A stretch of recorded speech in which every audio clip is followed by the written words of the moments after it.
As the judge enter to the session hall,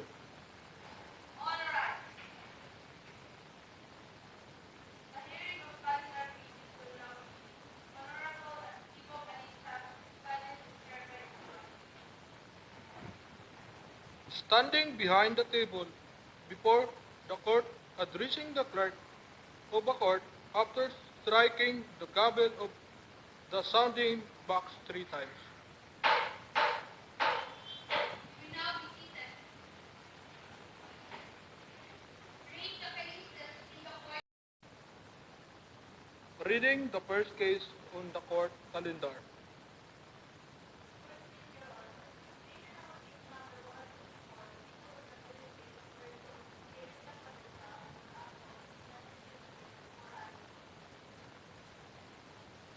Asking for the entry of appearance of the counsel. Entering her appearance of counsel for the people. Prosecutor Aquina, respectfully representing government, Your Honor, ready.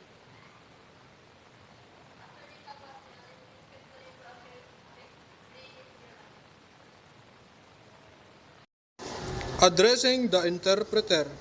Alright, arraign the accused. Then, is court. The accused is front behind bar. The accused counsel instructs him what to do or say. Hold the court record. Ask the accused if he can understand English and arraign him.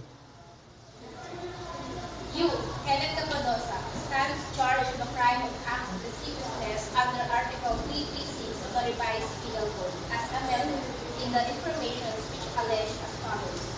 That sometime in the evening on or about 14th day of April 2024 in Barangay San Jose, Puerto Princesa, Philippines, and within the jurisdiction of this honorable court, the above named accused with new design and true force, threat, and intimidations did in their willfully, unlawfully, and feloniously commit mischievous conduct against Rose Ann Rodriguez, against her will and consent to her damage and prejudice. Contrary to law, Kenneth Capadosa, did you understand the charge against you? Yes, ma'am. What is then your plea? Not guilty, ma'am. Addressing the judge. Your Honor, the accused entered a not guilty.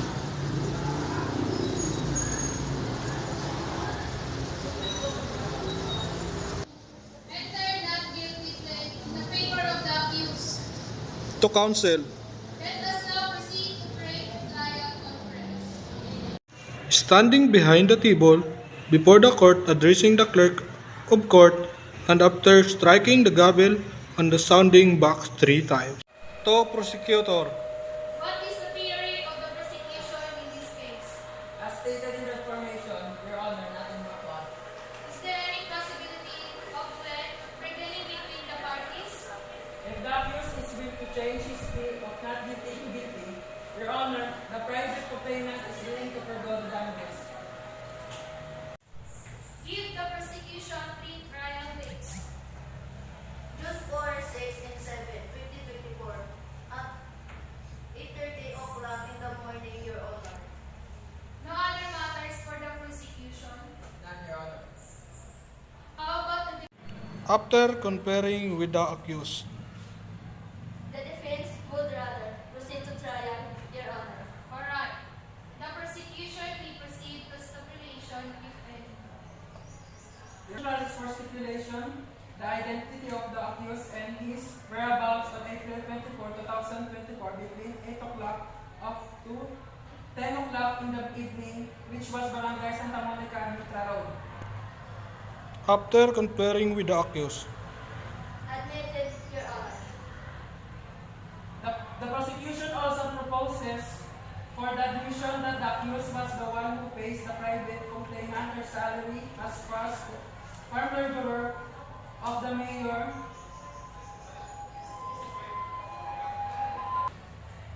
Admitted, Your Honor. The prosecution also proposes for admission that the accused is driver of the mayor from 2016 to the present, Your Honor.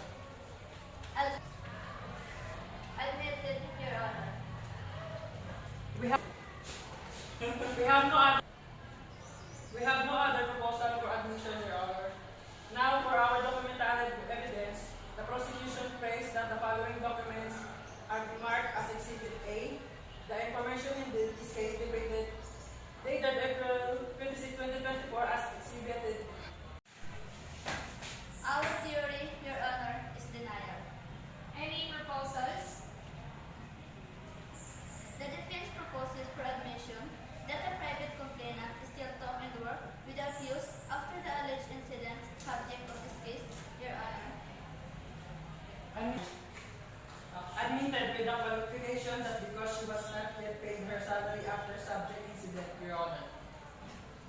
No other proposal, Your Honor. No documentary exhibiting for our witnesses. The accused and his two other farm workers. We also need 3 trial dates, Your Honor. Give the defense also 3 trial dates. June 15, 16, and 17, Your Honor. All right. No other matters, counsel? No other matters, Your Honor. Your Honor. The pre-trial conference proceedings are now then terminated. The court will be not issued to order. The accused was arraigned and the pled not guilty duly assisted by counsel. The pre-trial conference was then conducted and terminated before beginning the play, beginning the separate pre-trial or the pre-trial conference proceedings are now then terminated. The court will not issue the order. The accused was arraigned and he pled not guilty, duly assisted by counsel. The pre-trial conference was conducted and terminated, there being no pled, beginning the separate pre-trial order will be issued based on the said proceeding. The presentation of prosecution evidence in chief commissions on June 4, 2024 at 8 o'clock in the morning. Issue subpoena to the prosecution witness listen. So adjourned. Next. Standing behind his table before the court, addressing the clerk of court, and after striking the gavel on the sounding box 3 times. You may now be seated. Read the cases in the court calendar. Reading the first case on the court calendar. First case, Your Honor. Tribunal case number 124, people of the Philippines persons purpose in law or absence of lasted guiltiness for trial. Appearance. Prosecutor Abila, respectfully appeal for the government, Your Honor. Attorney Ryan Tawad, respectfully appearing to accuse. Reading, Your Honor. Alright.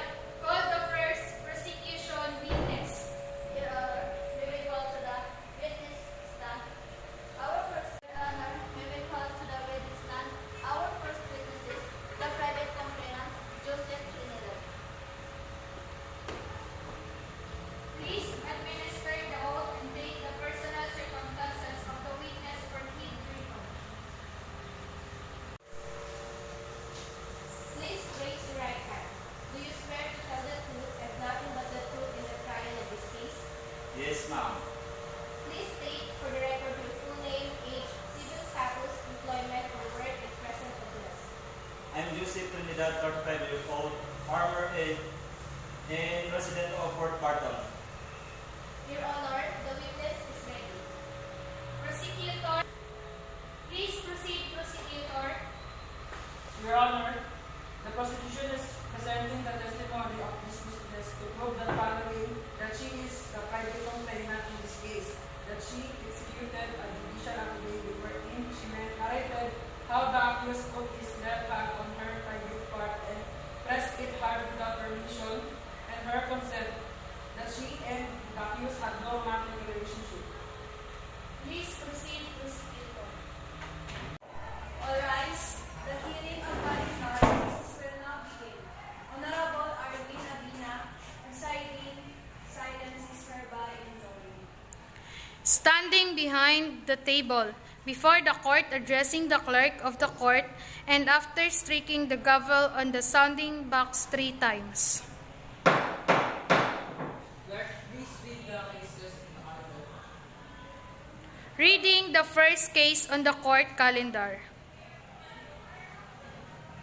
First case, Your Honor, criminal case number 123, people of the Philippines versus Rodolfo Hasenlo, for acts of licit business for trial.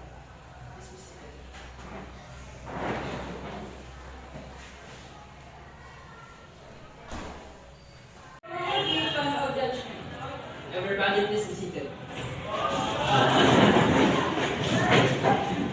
Tinawag ka mo? prosecutor Leslie Ogatis, respectfully appearing for the government, ready, Your Honor. Attorney Rhiannon Tawag, respectfully appearing for accused, ready, Your Honor. Alright. Promulgate the decision in this case. Read only the disposition. Alright. Promulgate the decision in this case. Read only the dispositive portion. Your Honor, we will call to the witness stand our first witness, the private complainant, Mark Joseph Trinidad. Please administer the oath and take the personal circumstances of the witness for his record. Please raise your right hand. Do you swear to tell the truth and nothing but the truth in the trial of this case? Yes, ma'am. Please state for the record your full name, age, civil status, employment, or work and present address. I'm Joseph Trinidad, 35 years old, farmer and resident of Port Marco. Your Honor, the witness is ready. Prosecutor, please proceed. Your Honor, the prosecution is presenting the testimony of this witness to prove the following: that she is the private complainant in this case, that she executed a judicial affidavit wherein she narrated how the accused put his left hand on her private part and placed it hard without her permission and her consent, that she and the accused had no romantic relationship. Magsalita ka na. Mr. Witness, do you remember how you executed a judicial affidavit in connection with this case? Yes, ma'am. If that judicial affidavit will be shown to you, will you identify it? Yes, ma'am. I have here a document which purports Joseph Trinidad, what is the relationship? Hindi, ma'am.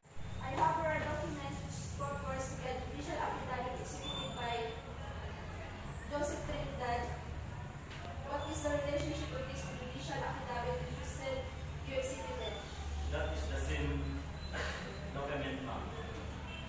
There appears a signature on every page of this 6-page judicial affidavit. Will you look at the same and tell us whose signature that is? That is my signature, ma'am.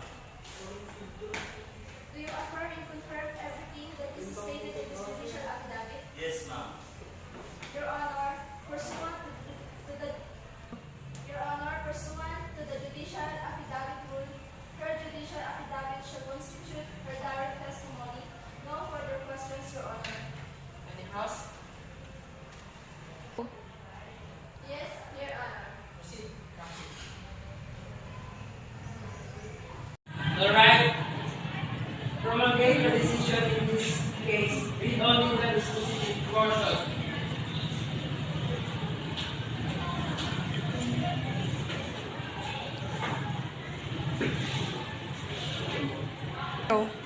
Wherefore, foregoing premises considered, this court hereby finds Hernacus Rodolfo Jacinto guilty beyond reasonable doubt of committing an act of lasciviousness as defined under Section 5, Article 3 of Republic Act Number 7610 in relation to Section 2 of its implementing rules and regulations. As such, he is hereby sentenced to suffer the penalty of imprisonment for 10 years and 1 day for prison mayor as minimum to 17 years and 4 months and 1 day of reclusion. 1 day of reclusion perpetual. 1 day of reclusion temporal as maximum and is ordered to pay the following amounts: 20,000 as civil indemnity, 15,000 as moral damages, 15,000 as exemplary damages, and 15,000 as fine with interest rate of 6% per annum to be imposed on all damages awarded counted from the date of penalty of this judgment. So ordered. Furnish the parties copy of the decision.